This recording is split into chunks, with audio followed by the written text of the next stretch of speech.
Moçada bruta! E aí, tudo bem com vocês? Tudo na paz? Pessoal, vamos dar sequência aí na nossa disciplina de patologia geral. Eu, né, professor Ederson Flávio Witz, vou estar com vocês aí a partir desse momento, trabalhando a disciplina. E hoje, pessoal, graças a Deus, né, vou finalizar o conteúdo de degenerações, tá ok? Então nós vamos, nesse primeiro momento, finalizar as degenerações que faltou, que foi os acúmulos de carboidratos, e posteriormente nós vamos iniciar um novo assunto, que é a necrose, tá ok? Então, pega o caderno aí, pega a caneta, estica a perna, que ainda dá, por enquanto estamos podendo ainda, faz as anotações, ok? E mais uma vez, qualquer dúvida, pessoal, manda mensagem para mim, que eu vou estar respondendo aí assim que possível, tá bom? Tudo indica que a partir do dia 11 nós iremos retornar à faculdade, mas até lá nós vamos cumprir o nosso papel aí de trazer o conteúdo para vocês dessa forma remota, tá ok? Então, pessoal, aproveitar esse momento aí, o pessoal que tiver disciplinas para aulas para assistir pendentes, ok? Quem não fez ainda os questionamentos que eu propus nas aulas aí, fazer os questionamentos, responder no caderno, tirar uma foto e mandar para mim aí, tá ok? Porque a hora que nós retornarmos aí, pessoal, para que não fique conteúdo pendente aí, o aluno depois tem uma sobrecarga, tá bom? Vamos para a aula então? Vamos nessa! Pessoal, então vamos lá. Na última aula, eu terminei falando sobre a colesterolose, não é isso? Que é um tipo de acúmulo de lipídio. Então, depois daquilo lá eu passei algumas questões e a partir desse momento nós vamos falar sobre os acúmulos de carboidrato, tá? Então, lembrando, pessoal, que esse é o último tópico aí relacionado às degenerações. Beleza? Pessoal, lembrando que acúmulo ou degenerações, que é a mesma coisa, refere-se a um tipo de lesão celular reversível, tá ok? Ou seja, é uma condição em que a célula se encontra, em que começou a acumular alguma coisa no seu interior. Nesse caso, o que está se acumulando aqui, pessoal, são carboidratos. Tá? Esse acúmulo de carboidratos, né, vai ser resultante de uma falha, né, do nosso organismo aí. Então, nessa condição, o nosso corpo ele vai acabar tendo esse processo de acúmulo, tá? Por que é considerado uma lesão celular reversível?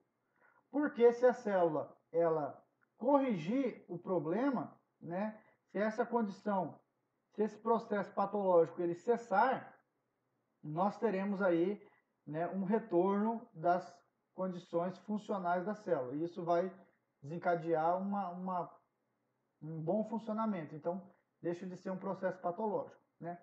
Porém, pessoal, se nós não tivermos uma finalização desse processo que está acarretando esse acúmulo, a célula ela também pode sofrer uma morte celular, né?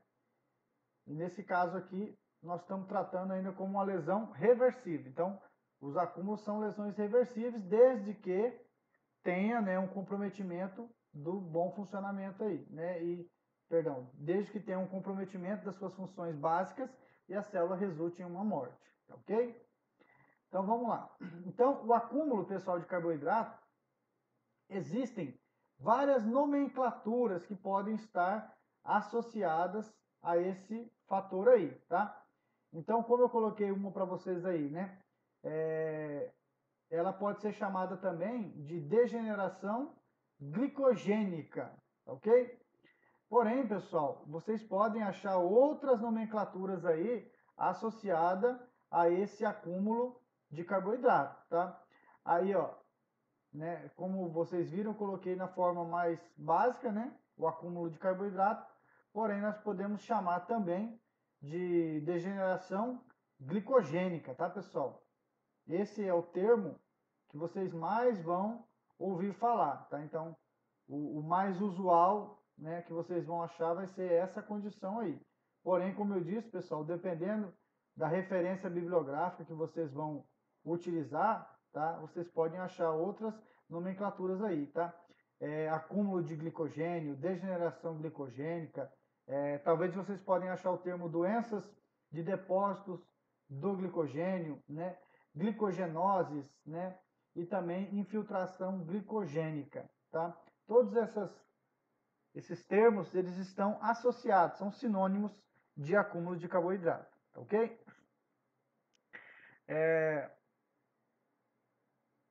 Aqui, pessoal, eu coloquei para vocês algumas informações, né? Que o glicogênio é a forma de armazenamento de carboidratos nos animais, tá? Depois eu vou tentar dar uma explicadinha aí sobre carboidrato de uma forma geral.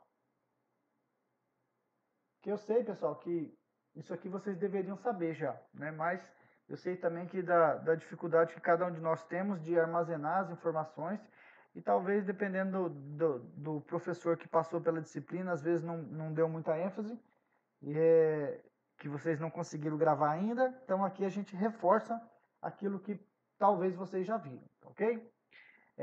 Os órgãos que mantêm depósito de glicogênio, né? Mais comum, fígado, né? E esse glicogênio representa 8% do seu peso, do peso corporal do fígado, né? Que é 1,5 kg aproximadamente.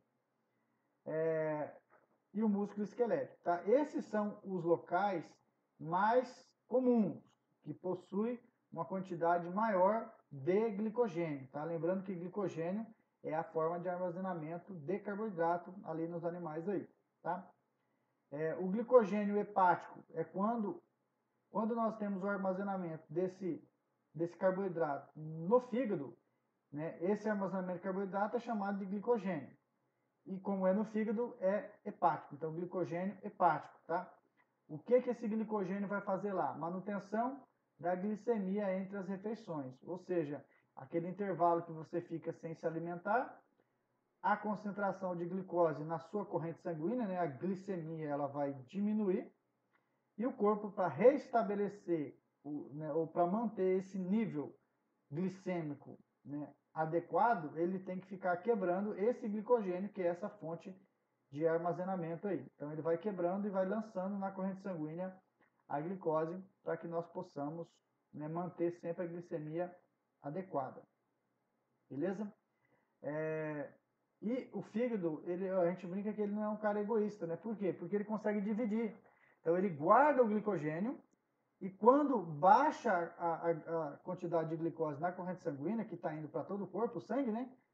Então o cérebro está precisando, está consumindo glicose, o que o fígado faz? Ele quebra o glicogênio e lança na corrente sanguínea para que o nosso encéfalo possa usar. Está precisando do rim, ele faz da mesma forma. Então, a gente brinca aí que o fígado, ele é um cara que ele é coletivo, né? Ele divide.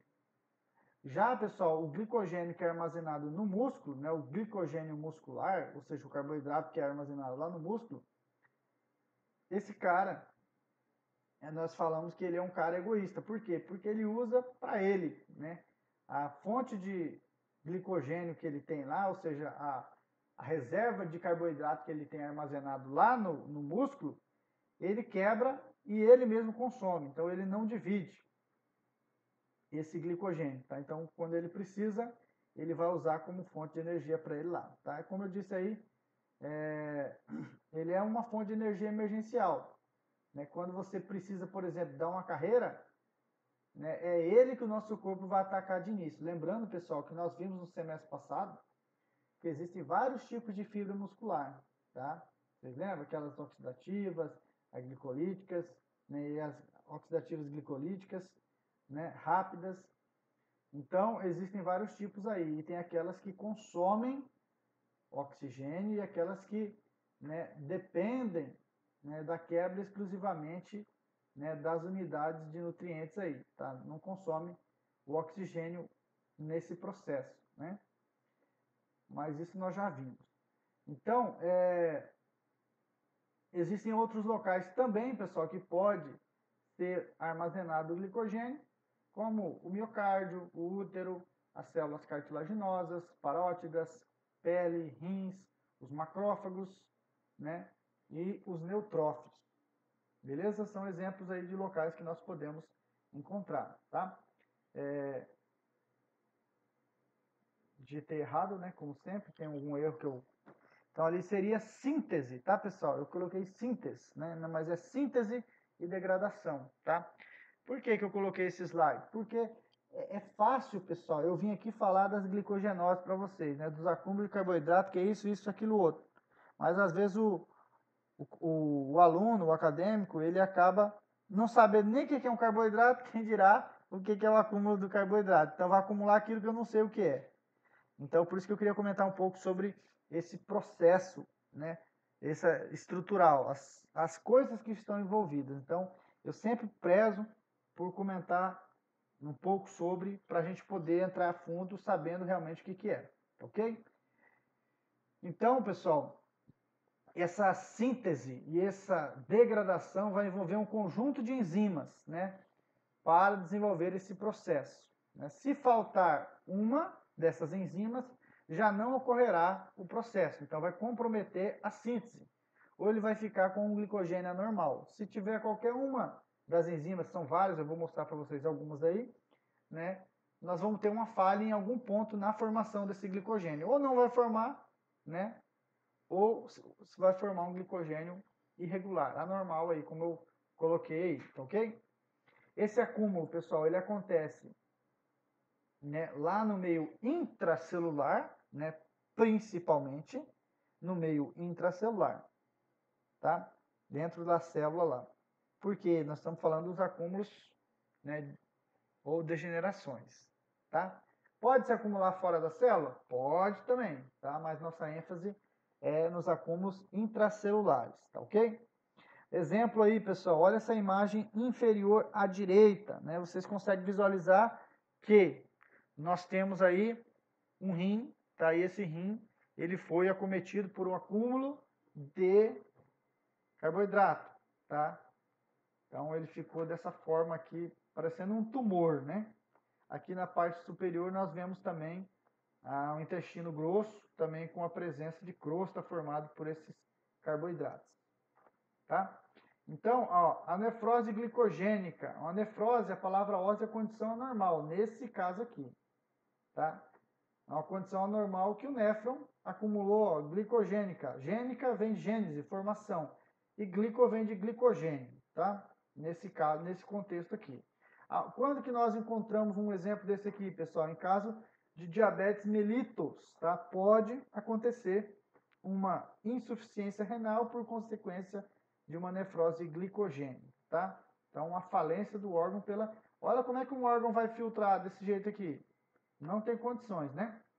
Então, quando ocorre a diminuição de insulina, ocorre o aumento da glicemia. Como assim? A insulina, pessoal, é um hormônio produzido pelo pâncreas, não é isso? E o que ele faz? Ele faz o transporte da glicose para a corrente sanguínea, tá? Se eu diminuo a insulina, eu diminuo o transportador. Então, a glicose, ela tende a aumentar na corrente sanguínea. Então, a glicemia vai aumentar. Esse aumento de glicose na corrente sanguínea vai fazer com que haja, pessoal, a alteração lá na filtragem renal, né, em que os túbulos renais não vão conseguir fazer, eles não vão ficar reabsorvendo, porque como existe um excesso, né, de glicose no sangue, o corpo, né, o que ele faz? Ele acaba eliminando essa glicose através da urina. Esse processo de eliminação de glicose na urina é chamado de glicosúria, tá? Úria, urina, e glico, né, nesse contexto, glicose. Então, liberando glicose na urina, ok? Professor, não é uma liberação de glicogênio? Não, uma liberação de glicose. No próximo slide vocês vão compreender mais detalhadamente aí, porque não é glicogênio que vai, e sim glicose, ok? Esse processo, né, vai resultar de um acúmulo de glicose na corrente sanguínea, né, e isso vai reverter também para as células, tá, pessoal? As células vão sofrer com essa questão aí. Beleza? Então vamos embora. Aqui, pessoal, eu coloquei algumas imagens para a gente poder comentar alguns princípios fundamentais aí. Professor, o que é isso aqui? Ó? Isso aqui são glicogênio, ok? Isso aqui também. Então, observem que aqui nós temos um fígado, aqui nós temos uma molécula de glicose. Então, nós temos uma glicose, nós temos um fígado. Tá? Aqui, na imagem à direita, nós temos a corrente sanguínea, o fígado e acima o pâncreas. Tá? Por que eu estou colocando essas imagens aqui? Para tentar explicar para vocês algumas características sobre o carboidrato.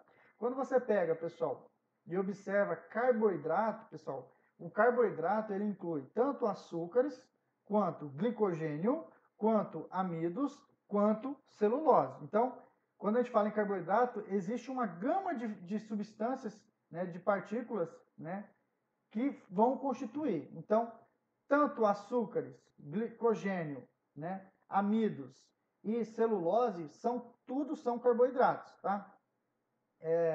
Para que servem os carboidratos, pessoal? O carboidrato, como nós sabemos, ele tem como principal função, né, a produção de energia, lá naquela respiração celular, que acontece lá nas mitocôndrias, né, entra no ciclo de Krebs e faz ATP. Então, a maior parte do carboidrato ele tem por finalidade produzir energia. Porém, uma quantidade menor, pessoal, em torno de 2 a 3%, desses carboidratos, eles também vão compor uma parte estrutural, celular. Né? Então, ele vai compor células. Né? E isso faz com que ele também tenha essa função estrutural. Porém, a função mais importante dele é na síntese de energia, na produção de energia. Tá? O carboidrato ele tem tanto carbono, quanto hidrogênio, quanto oxigênio. Então, isso é comum em todos os carboidratos, dependendo do tipo, ter o carbono, ter o hidrogênio e ter o oxigênio. Esses são os elementos básicos.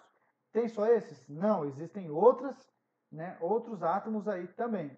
Tá? Porém, esses são os átomos essenciais. Tá? Se você parar para pensar, talvez você nunca pensou. Mas a palavra carboidrato, pessoal, carbo vem de carbono, tá? E hidrato, tá? Vem de água, tá? Então, carboidrato, se a gente fosse pegar o significado literal disso aí, seria, né, um carbono com água, ou um carbono aguado, tá? Seria o significado. Por quê, professor? Porque, como eu disse para vocês, são elementos comuns. Tanto nós temos aí uma molécula de carbono e também temos uma molécula de água. Então, por isso que nós temos aí o carboidrato, tá? Olha que interessante, tá? A gente pode pegar os carboidratos e separar eles por tamanhos, tá, pessoal? Então, se eu for separar o tamanho, as unidades dos carboidratos, né, nós vamos separar eles em 3 tipos, que são os monossacarídeos, né? Sacarídeos refere-se a açúcares, tá? Monossacarídeos, né, disacarídeos e polissacarídeos, tá? Então vai depender, isso seria uma classificação que é bem usual, né, de tamanhos, tá? Ah, professor, mas eu já ouvi falar nisso aí, só que a maioria das vezes nós não escutamos esse nome, tá? Observe o seguinte, pessoal, os monossacarídeos são aqueles açúcares simples, tá, pessoal? Ou seja, são açúcares que possuem uma ligação de 3 a 7 átomos, tá? Nós temos aí quando tem 3 a gente chama de triose, 4 tetrose, 5 pentose, né? Então, esses termos também acredito que vocês foram um pouco usuais, talvez nem ouviram essa classificação dessa forma, mas para que vocês percebam que eu posso olhar para o carboidrato, eu posso separar ele pelo tamanho, posso separar ele também pela quantidade de átomos, tá? É uma forma de nós separarmos. Então, os monossacarídeos, pessoal, são aqueles açúcares, né, simples, que é um tipo de açúcares que vai estar sendo formado por 3 a 7 átomos, tá? Nós temos aí como exemplo de monossacarídeos. Agora sim, eu acho que vocês já ouviram falar. Glicose, né? Frutose, galactose, ribose, né? Desoxirribose, né? Esses termos, né? Tanto glicose, que eu acredito que vocês ouviram muito falar, frutose também, galactose também, ribose, desoxirribose, tudo isso são monossacarídeos, ou seja, são aqueles carboidratos pequenos, açúcares simples, que tem em torno de 3 a 7 átomos, tá ok, pessoal?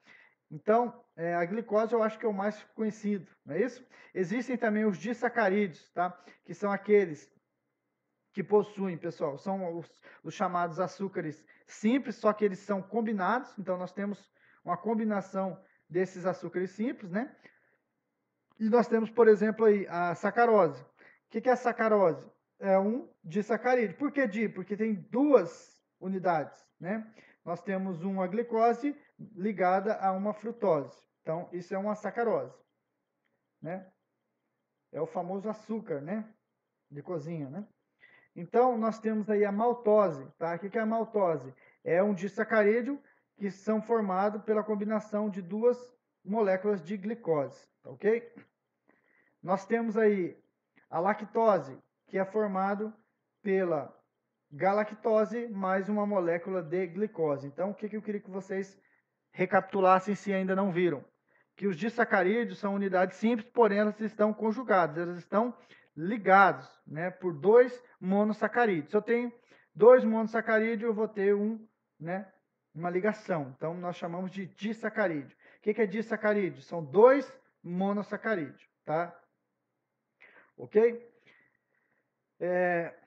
E os polissacarídeos, pessoal? Os polissacarídeos é uma união de muitos monossacarídeos. Então, dezenas e até centenas de monossacarídeos vão se ligar. Então, vamos ter um monte de glicose ligadas, tá? Um monte de substâncias, de açúcares ligados. Então, nós temos um polissacarídeo, tá?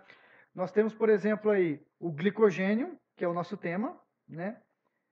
Nós temos aí o amido, ok? E nós temos a celulose, tá? Então, glicogênio, amido e celulose são exemplos de carboidrato. Qual tipo, pessoal? Polissacarídeo. A palavra poli vem de vários, muitos, tá? E sacarídeos vem de açúcares. Então, aqui são várias unidades desses monossacarídeos, tá? Se eu tenho duas unidades de monossacarídeo, eu tenho disacarídeo. Se eu tenho várias unidades, muitas unidades, eu tenho um polissacarídeo, tá ok? Lembrando que um monossacarídeo é formado por vários átomos, né, de 3 a 7 átomos. Esses, por exemplo, 7 átomos formam uma molécula de carboidrato, que seria um monossacarídeo. Dois monossacarídeos, nós formamos um disacarídeo, né, que são dois açúcares simples combinados. Se eu tenho várias unidades de monossacarídeos, eu tenho polissacarídeo, tá ok?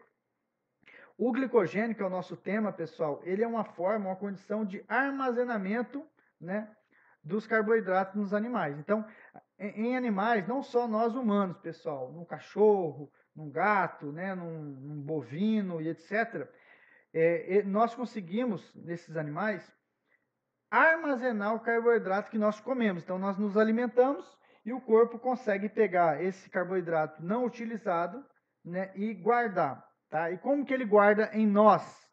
Nós guardamos, né, através do glicogênio, tá ok? E como nós vimos no slide anterior, o glicogênio, o mais comum, né, é o glicogênio hepático, que é aquele armazenado no fígado, por isso que está a imagem aqui, né? Eu pego, olha a glicose aqui, comi bastante glicose, sobrou, quero armazenar, armazeno na onde? No fígado, através do quê? Através do glicogênio. Então, glicogênio hepático.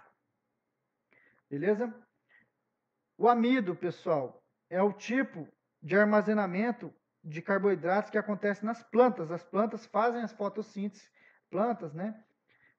Fazem as fotossíntese e elas formam carboidrato e elas armazenam. E como é que elas armazenam? Através do amido. Então, amido é a forma de armazenamento das plantas, beleza?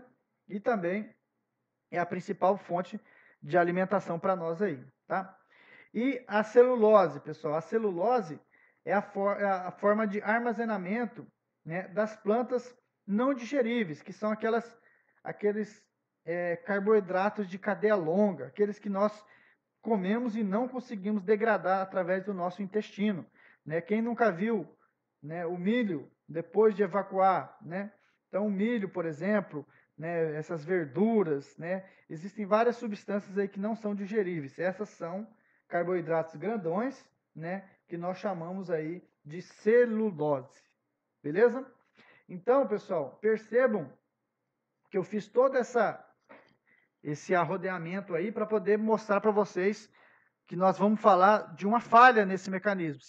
Se o glicogênio é um tipo de polissacarídeo, ou seja, uma união de dezenas ou centenas de monossacarídeos, ele pode, o nosso corpo ali tentando armazenar ou tentando quebrar e não conseguindo, nós podemos ter um acúmulo desse carboidrato no nosso corpo aí, tá?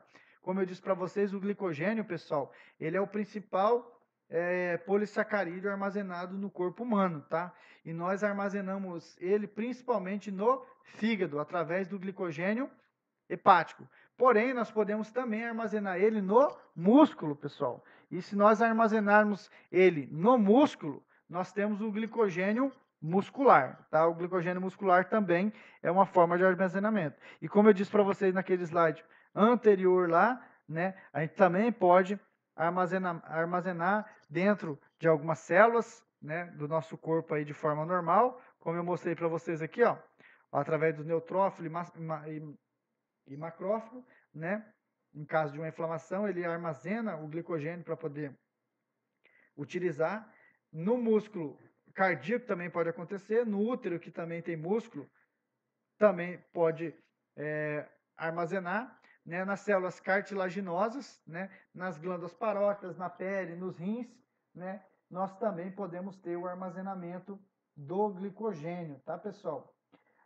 O glicogênio, se vocês olharem essa imagem aqui, ó, tanto essa aqui em cima, quanto essa daqui, ó, o que seria o glicogênio, pessoal? O glicogênio são aquela união de vários, né, polissacarídeos, muitos sacarídeos, né, muitos açúcares, tá? Então, observem, pessoal, que aqui, ó, nós temos cada bolinha dessa daqui, ó, que vocês conseguem visualizar, cada bolinha dessa é uma glicose. Então aqui nós temos uma ligação de muitas glicoses.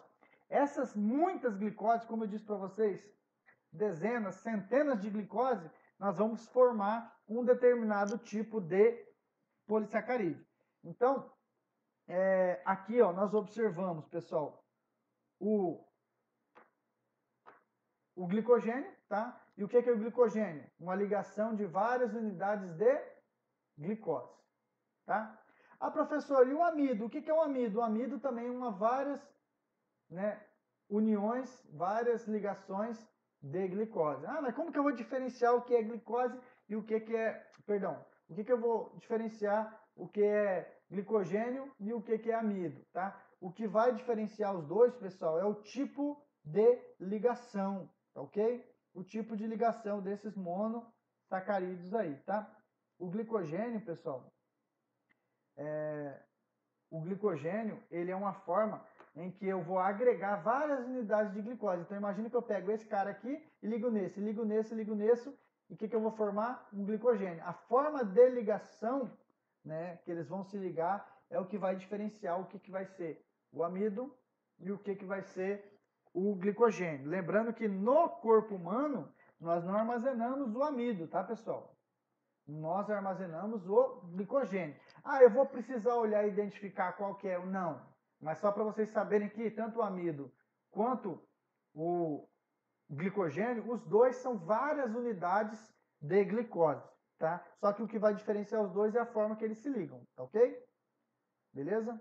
Eu acho que deu para vocês entenderem, tá? Deixa eu ver se eu... Caramba, achei que eu tinha apanhado mais uma imagem aqui. Tá, mas vamos lá. Então, continuando, pessoal. O que mais que eu queria falar para vocês? Com relação ao que é o glicogênio, nós já entendemos. São carboidratos, né, polissacarídeos, que é a forma de armazenamento no homem, né, corpo humano. Só nos homens? Não, mas também em outros animais. Quando eu pego várias unidades de glicose e uno elas, através da ligação, no ser humano nós formamos glicogênio, tá? Esse processo, pessoal, de formar glicogênio é chamado de glicogênese, tá? Gênese, lembra da Bíblia, né? Significa formação. tá? E glico vem de glicogênio. Então, é a formação do glicogênio. Nesse caso, glicogênio hepático, tá? Nesse caso, glicogênio muscular, tá ok? Para que eu forme, pessoal, o glicogênio, eu vou ter várias reações ocorrendo aqui, tá? Essa reação que vai acontecer aqui são feitas por enzimas, tá? Então, nós temos várias enzimas que vão atuar aqui nesse processo de formação do glicogênio. E o que esse glicogênio vai ficar fazendo aqui? Isso aqui é como se eu pegasse, pessoal, imaginem que o corpo fica recebendo um monte de bolachinha, né? E ele vai empacotando essas bolachinhas aqui no fígado e no músculo, principalmente. Então, quando está sobrando bolachinha, né, ele vai armazenando, ele vai empacotando. Quando diminuir as bolachinhas no nosso corpo e no sangue, ele abre o pacote e vai jogando de novo no sangue. Então, a gente vai ter a liberação dessa glicose na corrente sanguínea novamente. Né? Quando eu estou com um nível de glicose alto, tem bastante glicose no sangue, está sobrando, o que o corpo faz? Vai jogar fora? Não, ele vai armazenar. Que jeito? Armazenar em glicogênio. Tá? Tanto no fígado, no músculo e outros locais consegue aí. Tá? Como que é o nome desse processo de armazenamento? Glicogênese. Tá ok? Agora, diminuiu a taxa de glicemia. O que o corpo vai fazer? Ele consegue inventar glicose para suprir a necessidade do corpo? Não. O que ele vai fazer? Ele vai quebrar o que ele guardou. Então, ele vai abrir os pacotes de bolacha. Tá? Esse processo de quebra do glicogênio que está armazenado é chamado de glicogenólise. A palavra lise vem de quebra. Então, quebra do glicogênio. Tá? A glicogenólise nada mais é que a quebra do glicogênio. É usar a glicose que estava armazenada através do glicogênio aqui. Então, ele quebra o glicogênio e o que ele libera de novo? Glicose. Vocês entenderam? Se eu pego a glicose e uno ela, formo o glicogênio. Se eu quebro o glicogênio, eu libero glicose mais uma vez na corrente sanguínea. Claro que, pessoal, existem várias enzimas que tanto vai fazer a composição quanto vai fazer a decomposição do glicogênio, tá? E nós vamos ter vários hormônios mediador. Por exemplo, aqui, pessoal, o pâncreas, as células beta liberam a insulina. O que a insulina faz? A insulina, ela pega a glicose que está no sangue, né, e possibilita que ela entre dentro da célula. Então, ele vai diminuir a taxa glicêmica.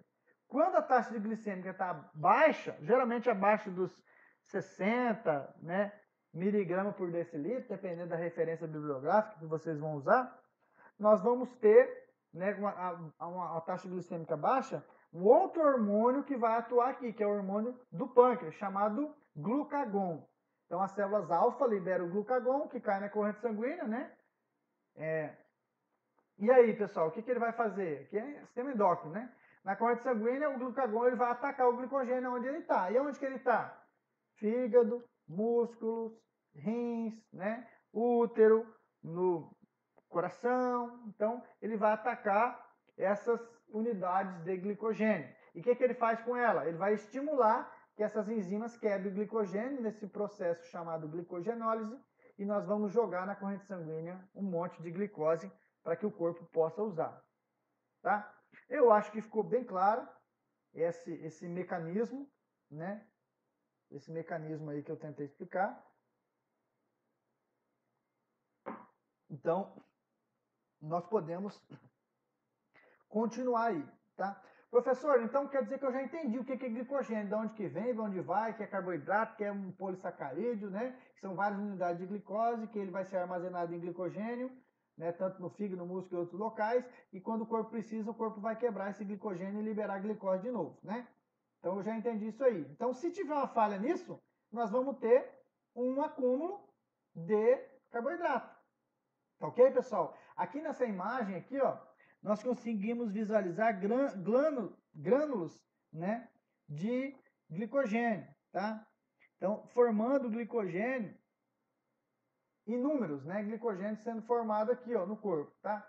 Isso seria convencional? Não, porque ele está se acumulando. Lembra que o glicogênio, ele tinha que se acumular na onde? Lá no fígado, lá no músculo e aquelas demais estruturas que eu falei. Quando esse cara começa a se acumular em vários locais, em vários tipos de célula, né? Lembra que o glicogênio, pessoal, ele vai representar em torno de 8%, eu falei para vocês aqui, ó, do peso corporal. Então, isso seria o normal. Se esse cara começou a ocupar muito mais, né, no músculo, no fígado e etc., né, aquela célula, ela vai sofrer um dano. Então, não é o comum, tá? Então, aqui nós temos um exemplo dessa situação aí, tá?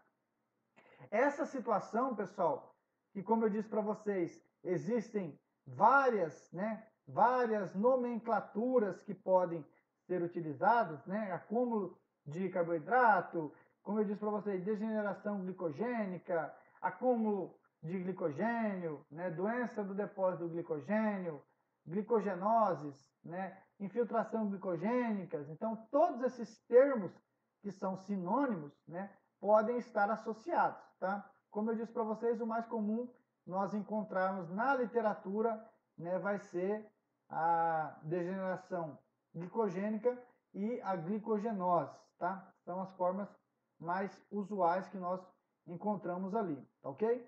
Então, o que é a glicogenose, pessoal? É o acúmulo de glicogênio.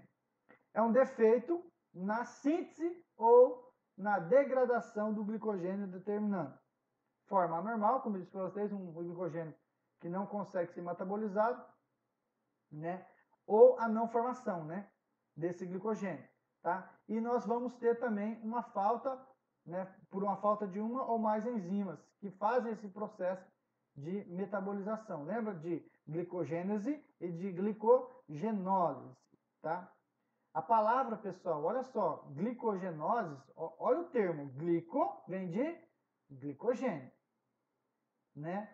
Gen, esse gen aí, ó, da terminação, vem de, né, glicogênio, né? Então, glicogênio refere-se ao glicogênio. E ose, pessoal, refere-se a um estado anormal. Então, esse termo ose, tá? Tirando as exceções, tá, pessoal? Existe esse sufixo ose, em alguns casos ele foge da regra, tá? Mas nesse caso aqui significa uma condição anormal. Então, glicogenose significa condição anormal da formação, né, do glicogênio, tá? Então, ó, mais uma vez, glico vem de glicogênio, gen vem de formação e ose vem de condição anormal. Então, glicogenólise, né, refere-se a uma condição anormal na formação do glicogênio. Tá? Então, ao pé da letra, a terminologia, né, refere-se a isso aí. Tá? As glicogenoses, pessoal, podem anotar, são doenças genéticas, tá? Doenças genéticas que vai ser resultante, né, vai caracterizar esse acúmulo. Então, nós vamos ter um defeito gênico em que nós vamos ter uma falha nesse processo. Como eu disse para vocês, principalmente enzimas, pessoal, que estão envolvidas nesse processo de metabolização, né, ou catabolização, vão estar atrapalhando nesse processo, tá? Essas enzimas, pessoal, que vão atuar aqui, elas não vão conseguir, não vão possibilitar a nossa terminação, tanto de formar ou de degradar, ok? Como eu disse para vocês lá no primeiro slide, pessoal, os locais mais comuns de acúmulo é no meio intracelular, tá? Dentro da célula, tá? E também, pessoal, né, dentro de lisossomos, tá? Lembra que lisossomos, pessoal, são estruturas, são organelas que possuem no seu interior enzimas digestivas, enzimas metabólicas, né, de catálise. Então, essas enzimas que são enzimas que têm por função a quebra, elas podem ser acometidas por esse acúmulo, tá, de glicogênio. Então, o glicogênio pode se acumular lá dentro dessas enzimas ali, ok? Dentro dos lisossomos. Por isso que a gente fala intralisossômico, tá? E lá no citosol todo, tá? Então, são os principais locais de acúmulo, beleza?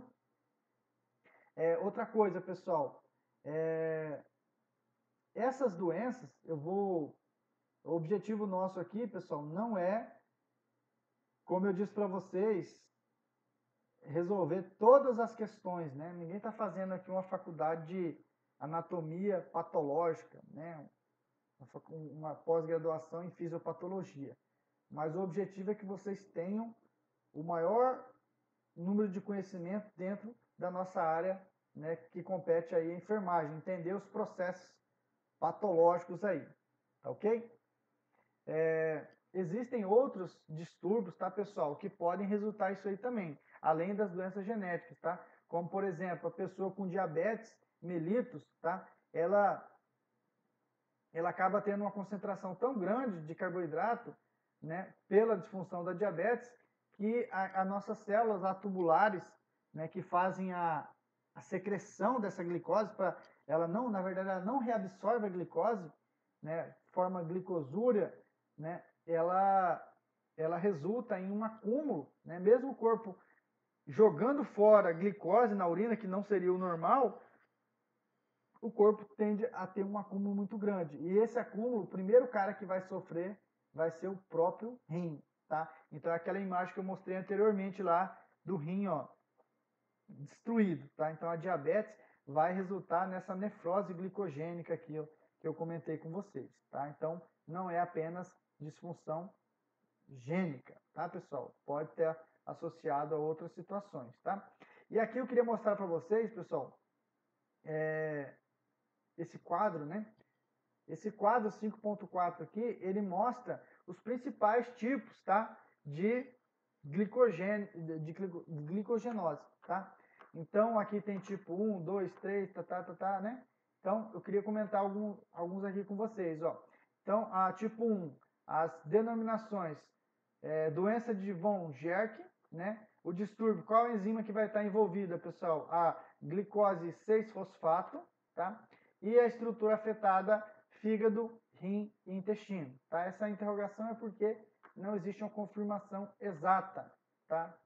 Beleza? Doença de ponto, que vai ser a alfa-1,4, a enzima envolvida, tá? A 2, pessoal, deficiência generalizada da alfa-1,4 glicosidase, tá? O distúrbio, qual enzima que vai ser envolvida? A glicosidase, tá? E ele vai acumular no corpo inteiro, tá? Não é só restrita a um local ali não, tá? A 3 aqui, a doença de Core, tá? A enzima envolvida é a amilo 1,6 glicosidase, tá? E os locais que vai se acumular, fígado, coração, músculos e leucócitos, tá? Sexta, doença de Andersen, ok? A enzima envolvida, amilo 1,4, né, 1,6 transglicosidase, tá? Os locais de armazenamento, né, vai ser de acúmulo, né, fígado e alguns outros órgãos também não definidos, tá? A doença de McArdley-Schmidt, tá? A enzima afetada vai ser a fosforilase do glicogênio do músculo e o local a se acumular principal vai ser o músculo esquelético, tá? A 6, a doença de Ayres, a enzima afetada, a fosforilase do glicogênio do fígado, né? Acumula-se no fígado e leucócito. Sétima, a doença por deficiência do puta merda, né? Fosfofrutocinase do músculo. A enzima afetada, a fosfofrutocinase do músculo, locais de acúmulo, né, músculo esquelético. A oitava, a doença por deficiência de fosforilase, sinase hepática, né? A enzima afetada vai ser a fosforilase sinase do fígado, local de acúmulo fígado. A nona, tá? A hipoglicogenose por deficiência da sintetase hepática. Olha que bonito, tá?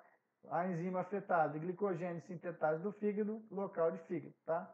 E essa glicogenose cardíaca de Atropol, né, é uma reação farmacológica, né, que ainda não foi definida, né, a sua real situação. Professor do céu, pelo amor de Deus, é muito nome esquisito, é muito local, é muita enzima. Então, O foco, pessoal, não é gravar isso aqui não, tá? Aqui é só para mostrar para vocês que quando a gente fala em glicogenoses, tem um plural aqui, o S final. Então é uma condição anormal da formação desse glicogênio, ele vai se acumular. Então vai se acumular em que tipo? Depende de qual enzima que foi afetada, tá? Depende de qual enzima, é o tal de doença que ele vai causar e aonde vai se acumular. Então, essa é a ótica que eu queria que vocês vissem, tá? Não precisa se fixar nessa nomenclatura, tá? Mas que vocês saibam que existem vários tipos aí, tá? E aqui tem um quadro para mostrar para vocês. Vamos nessa? Então, pessoal, o último tópico aqui dos acúmulos de carboidrato, nós temos aí também, né, a mucopolissacaridose, tá? Aí, poxa, o aluno ele já dá um breu aqui, né, quando fala esse nome bonito aqui. Então, a primeira coisa, pessoal, que nós temos que entender aqui, que tem um polissacarídeo aqui no meio. Então, polissacarídeo, lembrando que é o quê? São, né, muitos monossacarídeos ligados. Então, agora aqui tem um OSE, uma condição normal. Então, a condição normal de formar muitos monossacarídeos, tá? Que vai desenvolver, né, o muco, tá? Então, tem um muco no meio aqui da parada aqui. Então, muitos polissacarídeos, né, se acumulando, vai incidir, né, na presença de muco, tá, pessoal? Então, vamos lá. Então, são depósitos anormais de poliglicanos e ou proteoglicanos, tá? Aí o aluno fala, vixe Maria, já começou a ficar difícil de novo, né? Pessoal, o proteoglicano, não sei se vocês já ouviram falar nisso, proteoglicano, né, um poliglicano, tá? Isso aí são eixos protéticos, tá? Que muitos deles eles vão se estender, né, através de glicosaminoglicanos, tá? Esses glicosaminicanos são o que, pessoal? Nós temos proteínas, observem essa imagem aqui que vocês vão entender. Nós temos proteínas e essas proteínas estão ligadas a carboidratos. Qual tipo de carboidrato? Polissacarídeo. Então, nós temos, pessoal, ó, um proteína, glicano, carboidrato, um tipo de polissacarídeo, tá? Então, nós vamos ter tanto através, né, de vários carboidratos, né, ou vários carboidratos ligados a proteínas, nós vamos ter uma unidade, né, de depósito. Então, nós temos aí várias proteínas que são ligadas em carboidratos. Nós não temos lipoproteína? Sim, é uma ligação de proteína com lipídio. Nós não temos glicoproteína? Sim, nós temos a ligação de proteína, né, glicoproteína, uma ligação de proteína com glicose, tá? Só que nós temos também uma ligação de proteínas com os glicanos, tá? Que são esses polissacarídeos. Então, proteoglicano, poliglicanos são essas ligações, né? Essas grandes moléculas que vão se ligar a essas proteínas aí, tá? Então, talvez vocês já viram uma imagem dessa daqui, ó, uma membrana celular, e na membrana celular nós vamos ter uma proteína ligada à célula, né? Olha a proteína aqui. E ligado nessa proteína nós temos unidades de carboidratos, né, de polissacarídeos. Então, esses polissacarídeos vão estar compondo, né, as moléculas de proteínas, tá? Então, nós vamos formar aí um complexo, beleza? Ocorrem em doenças metabólicas, denominadas genericamente como mucopolissacaridose, que é o tema desse tópico aqui, tá? O que vai causar isso aqui, pessoal? Isso aqui vai ser causado também por deficiência de enzimas, tá? E elas vão se caracterizar por um acúmulo também. Só que esse acúmulo, né, ele vai acontecer principalmente dentro da célula, né, ou seja, no citosol, só que dentro de uma organela, que seria os lisossomos, tá? diferente lá das glicogenoses, que acontece tanto de acumular dentro dos lisossomos, quanto ali, né, no meio intracelular, né, no líquido, no citoplasma.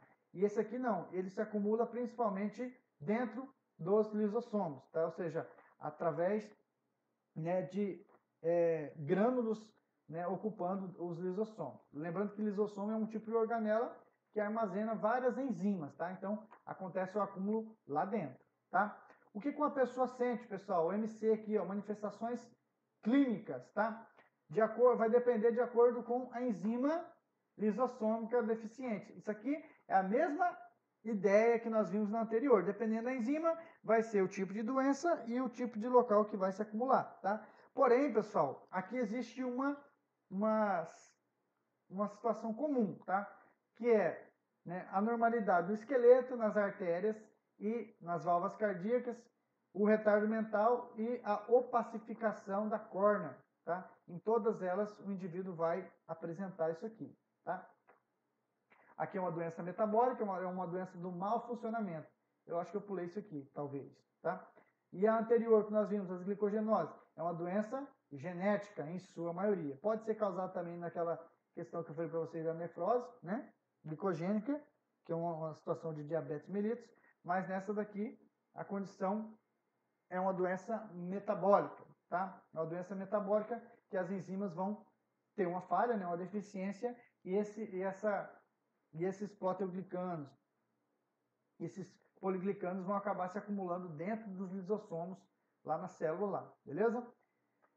Os tipos, pessoal, eles estão indicados os principais tipos de mucopolissacaridose e suas características anatomoclínicas mais importantes.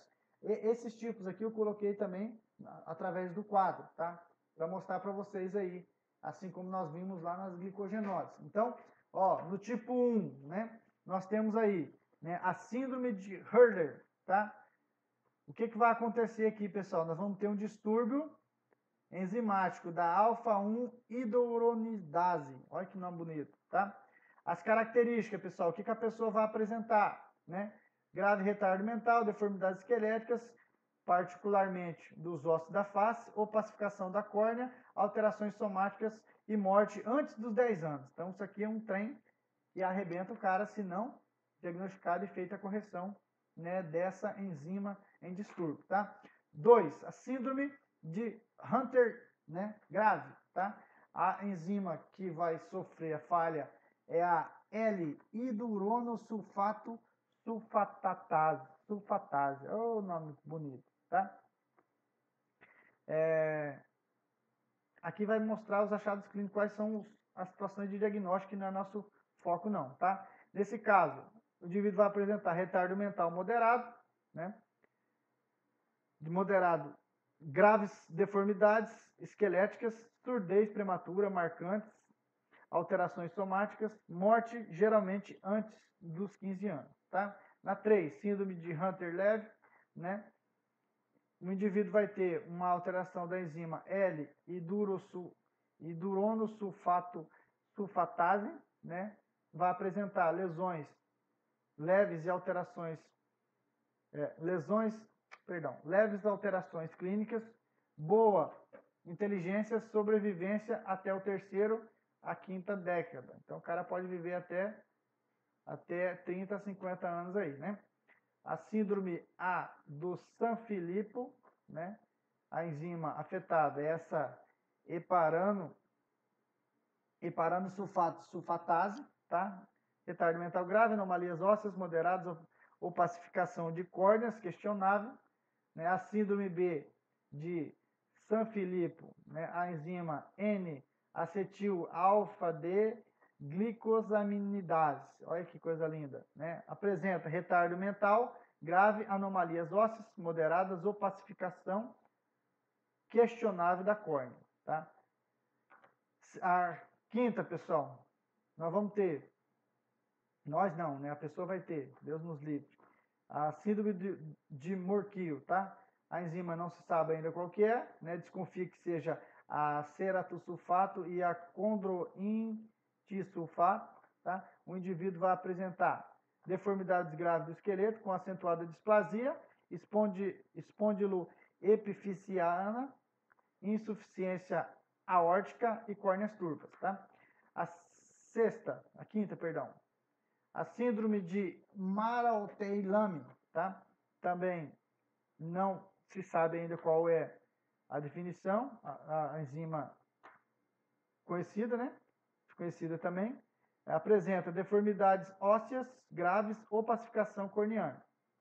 Quinto, síndrome de Sheye, né? A enzima alfa-1 hidroronidase, tá? A pessoa apresenta articulações rígidas, córneas turvas, insuficiência aórtica, inteligência normal e sobrevida normal, tá? O que acontece, pessoal? Como eu disse para vocês, existem algumas manifestações aqui que são comuns em todas, né, as mucopolissacaridoses, tá? Como eu disse para vocês aqui, ó, essas anormalidades no esqueleto, nas artérias, né, em válvulas cardíacas, o retardo mental ou pacificação da córnea são comuns em todas elas aí, tá? Mais uma vez, a causa, né, vai ser uma deficiência nessas enzimas. Isso é uma doença metabólica, tá? E não, como a gente viu lá, genética. Ok? No mais, pessoal, nós vamos dar sequência no conteúdo no outro slide aí. Então, continuando aqui, ó, agora nós vamos pegar um tema novo, tá? Nós vamos começar a começar hoje, né? E vamos finalizar, só Deus sabe se mais uma aula, eu acredito. Nós vamos falar agora sobre as lesões celulares irreversíveis, ok? Lembrando, pessoal, que eu comentei, fiz uma pequena introdução, né? Não sei se vocês se recordam, no início, né? Falando sobre que existem dois tipos de lesões celulares, as reversíveis e as lesões celulares irreversíveis, tá? Nós falamos, as reversíveis são aquelas que nós temos uma agressão, né? Nós temos um mecanismo de defesa da célula, ela tenta se adaptar a essa agressão, né? E nós temos aí acúmulos, né? É uma lesão reversível porque a gente pode corrigir o problema e voltar à condição normal, tá? Agora, pessoal, nós vamos tratar das lesões irreversíveis, que são aquelas em que não tem jeito, tá? A condição patológica não vai conseguir fazer com que o nosso corpo se restabeleça. Então, nós vamos ter um dano. Esse dano, pessoal, ele é severo, né? E o corpo não vai conseguir restabelecer o seu bom funcionamento, tá? Então, é isso que nós vamos falar a partir de agora, tá? É importante, pessoal, nós comentarmos, antes de mais nada, né?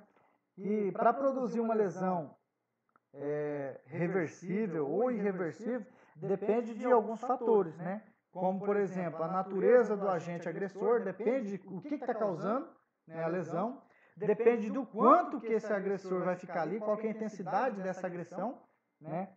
Você tem uma infecção, o agente, por exemplo, natureza infecciosa, e esse agente infeccioso, ele vai ficar quanto tempo no seu organismo, tá? Então,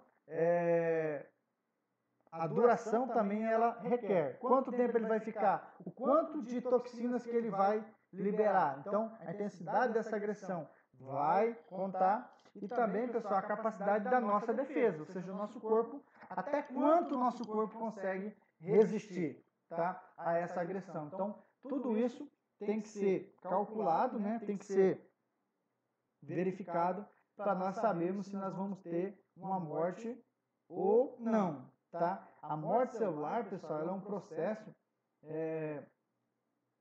um processo que acontece quando o nosso corpo ele atinge um ponto que nós chamamos de ponto do não retorno, tá? Ele chega em um ponto que dali a célula não consegue mais restabelecer, tá? O bom funcionamento, tá? E essa condição, como eu disse para vocês, vai desenvolver um problema em um determinado local da célula, né, em que ela não consegue suprir mais um funcionamento adequado, né, sendo ela, por exemplo, a disfunção na mitocôndria, que é uma estrutura muito importante, produz energia. Se eu tenho um ataque de um agressor direto na mitocôndria, eu vou acabar com a fonte de energia da célula. Então, as lesões em mitocôndrias, elas são muito comuns para resultar em morte celular, ou seja, em lesões celulares irreversíveis, tá? Essas lesões celulares irreversíveis, tá? E o que mais, pessoal, que eu queria comentar com vocês nesse momento de introdução? Ah, professor, e se eu tiver uma lesão celular reversível, uma degeneração, pode evoluir para uma lesão irreversível, para uma morte celular? Sim, pessoal. Tá? Uma degeneração, ela pode evoluir, né? Se o agressor não foi cessado, se não foi corrigido, elas podem preceder, sim, uma lesão celular reversível, tá? Irreversível. Então, ela pode evoluir, sim, tá? Então, eu comentei com vocês naquele momento que a lesão celular irreversível, ela pode ser, né, de alguns tipos, tá? Isso nós chamamos de tipos ou categorias, tá? Se vocês pesquisarem, pessoal, tipos de lesão celular, né? Ou categorias de lesão celular, de morte celular, perdão, tipos de morte celular, categorias de morte celular, o mais comum que vocês vão achar é isso que eu coloquei aqui no slide para vocês, tá? Vocês vão achar aí apoptose e necrose. Apoptose e necrose, tá ok? Porém, pessoal, vocês podem também achar uma divisão falando em programada, regulada e acidental, tá? Programada, regulada e acidental, tá ok?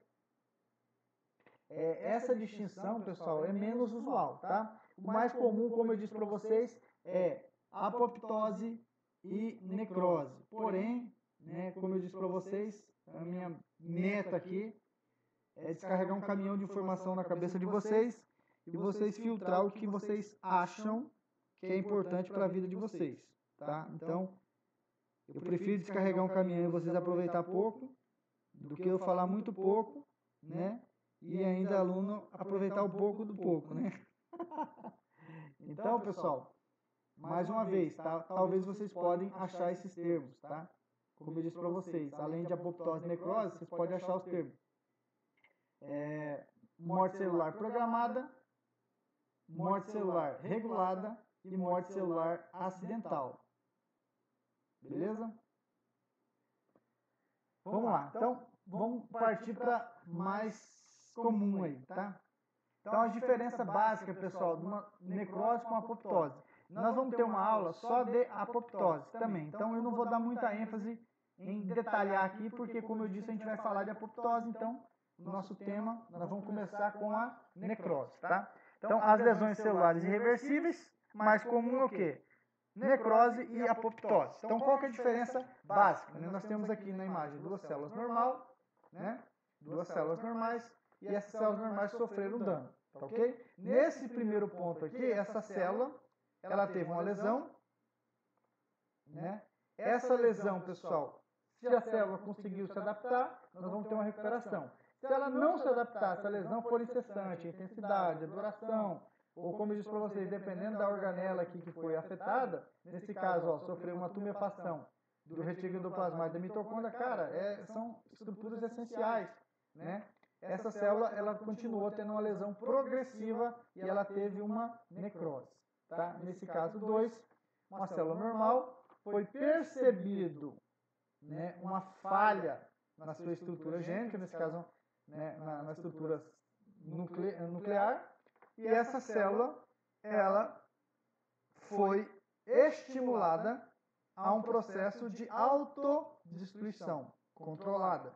Essa autodestruição controlada, né, fez com que a célula se fragmentasse, ó, ela foi criando esses corpos apoptóticos, esses pontinhos aqui, esses pedaços, né, simplificando falando, foi se dividindo em pedaços, e o corpo veio comer os pedaços e acabou, não mais existe essa célula.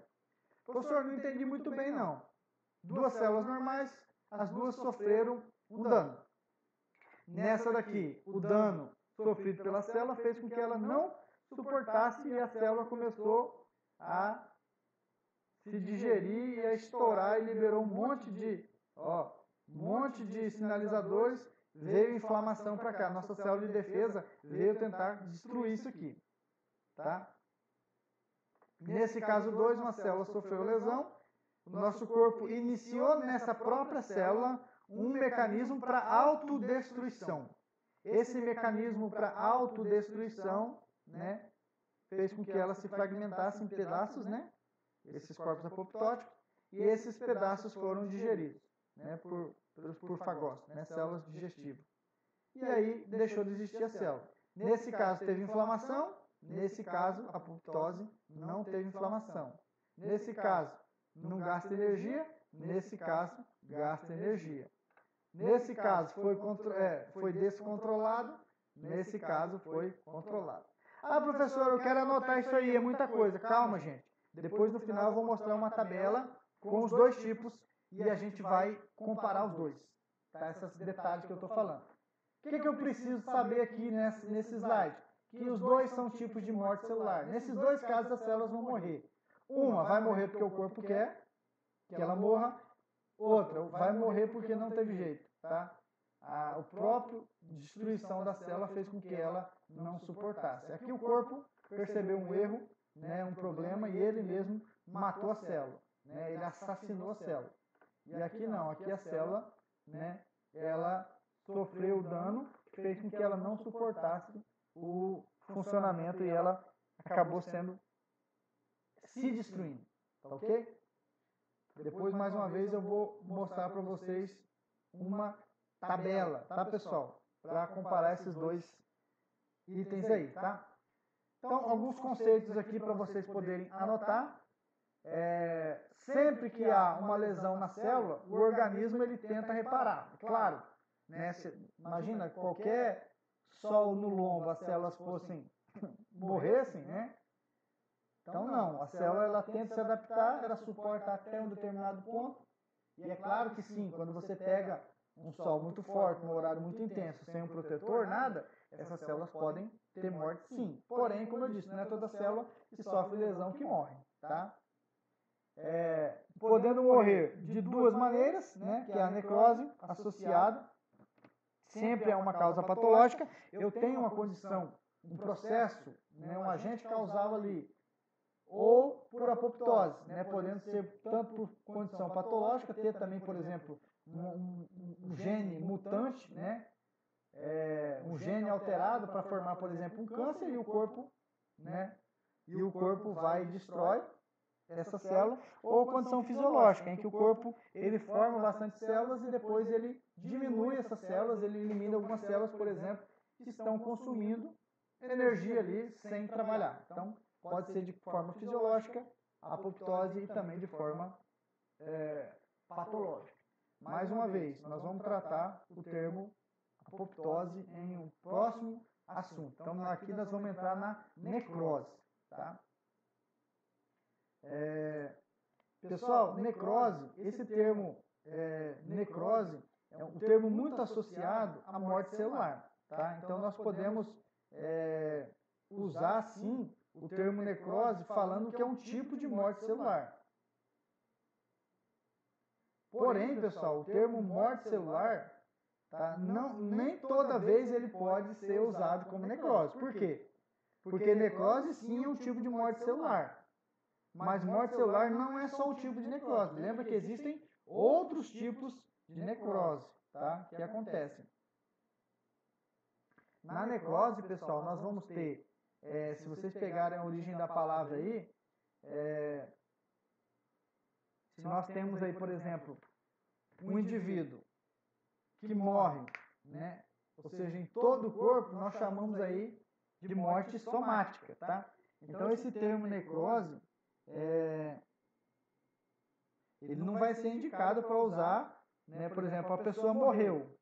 A pessoa morreu, né, todo o corpo dela morreu, então está tendo necrose do corpo? Não, nós estamos tendo uma morte somática, uma morte geral. Agora, se uma pessoa está viva e uma parte, um tecido dela morre, aí sim nós podemos ter um tipo de morte celular necrose, tá? Então lembra que a morte celular necrose, ela vai existir quando nós temos uma morte da célula, nós chamamos de uma autólise, né? Uma morte da célula em que o indivíduo esteja vivo, tá? Nós temos um indivíduo vivo e uma parte, um tecido morto. Então, observem, por exemplo, essas imagens aqui, ó. Então, uma queimadura aqui, né? Então, essa região preta aqui, ó, esse tecido morto. Só que esse cara está vivo. Olha essa criança aqui, ó. Da mesma forma. O tecido dele está morto, né? Uma parte, ele está vivo. Olha a mama dessa mulher. O tecido dela está morto e ela está viva. Então, não é uma morte, mais uma vez, uma morte somática, como eu estava falando com vocês. Beleza? Vamos lá. O que mais, pessoal? Deixa eu ver se eu pulei o slide. Tá, eu pulei foi o slide, tinha que estar falando isso daqui, tá? O que mais, pessoal? Essa morte somática, ou também chamada de morte clínica, todo indivíduo está morrendo, como eu disse para vocês. Nessa morte programada, nós vamos ter algumas células que vão estar morrendo, tá?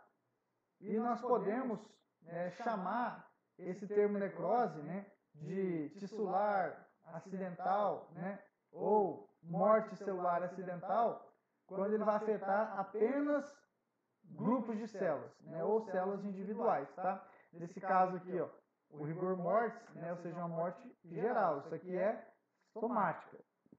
A morte celular programada seria aquelas células individuais que o nosso corpo escolheu para destruir, no caso a apoptose. E essa morte celular acidental, né, tissular, ou chamado de necrose, nós vamos ter um grupo de célula morrendo, não por conta que o corpo quis, né, por uma condição patológica. Essa programada é por uma condição fisiológica ou patológica. Lembra que nas duas condições o corpo pode matar células individuais, né? Imagina, pessoal, aqui que eu tenho um tecido. Imagina que eu tenho, por exemplo, um rim, né? Eu posso ter uma morte de algumas células renais porque o meu corpo percebeu que, por exemplo, existia uma falha ali, tá surgindo um câncer. Então ele pode, de forma programada, falar, vamos lá matar aquela célula, senão ela vai virar um câncer? Vamos. Então ele faz essa morte, né, de células individuais. Agora, o indivíduo teve lá, por exemplo, um cálculo, uma pedra, ficou grande e comprimiu artérias renais, por exemplo, arteríolas lá. Então uma área deixou de receber sangue, deu hipóxia, né? Ou uma isquemia e a célula morreu. Então nós tivemos um acidente ali, um problema. Então aquelas células que dependiam daquele vaso sanguíneo que foi obstruído, né, não recebem sangue, então nós temos uma morte acidental que aconteceu ali. Tá? Ah não, agora o indivíduo todo levou um tiro na cabeça e morreu. Aquelas células do rim vão morrer inteiro, e o corpo inteiro, porque todo o indivíduo está, né, em morte. Tá? Então, nós vamos dar ênfase nessa aula aqui, pessoal, ou no pouco que me resta dela, para falar sobre necrose. Então, o termo necrose vem de necros, tá? Mais oses, tá? Essa palavra ose, como eu disse para vocês, refere-se a um estado, a uma condição, né, anormal, né?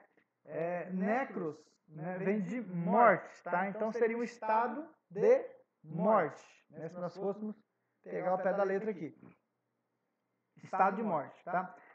Essa forma de morte celular ocorre apenas quando há digestão da célula por enzimas lisossomais. Como assim, professor? Pensa comigo, dentro da célula existem enzimas. Vou beber uma aguinha aqui. Dentro da célula existem enzimas, tá? Só que as enzimas ficam onde? Ficam dentro de lisossomos. O que acontece? A célula ela pode fazer digestões intracelulares e extracelulares, né?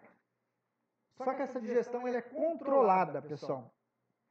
Acontece que o nosso corpo não pode ficar estourando lisossomos e jogando um monte de enzima dentro da própria célula. Por quê? Porque senão as enzimas vão digerir a própria célula.